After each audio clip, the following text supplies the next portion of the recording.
Preface. This book is pragmatical, not philosophical; practical manual, not a treatise upon theories. It is intended for the men and women whose most pressing need is for money, who wish to get rich first and philosophize afterward.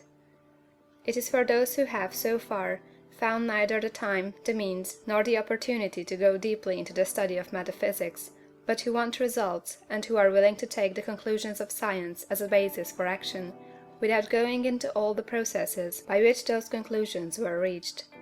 It is expected that the reader will take the fundamental statements upon faith, just as he would take statements concerning a law of electrical action if they were promulgated by a Marconi or an Edison; and, taking the statements upon faith, that he will prove their truth by acting upon them without fear or hesitation.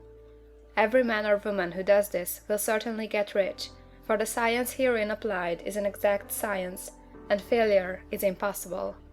For the benefit, however, of those who wish to investigate philosophical theories, and so secure a logical basis of faith, I will here cite certain authorities.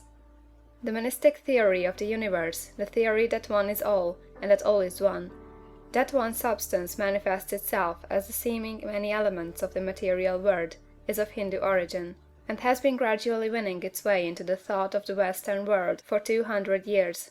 It is the foundation of all the Oriental philosophies, and of those of Descartes, Spinoza, Leibniz, Schopenhauer, Hegel, and Emerson. The reader who would dig the philosophical foundations of this is advised to read Hegel and Emerson for himself.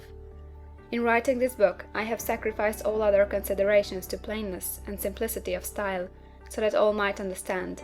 The plan of action laid down herein was deduced from the conclusions of philosophy.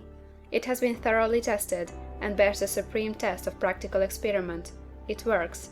If you wish to know how the conclusions were arrived at, read the writings of the authors mentioned above, and if you wish to reap the fruits of their philosophies in actual practice, read this book and do exactly as it tells you to do. The Author. End of the Preface.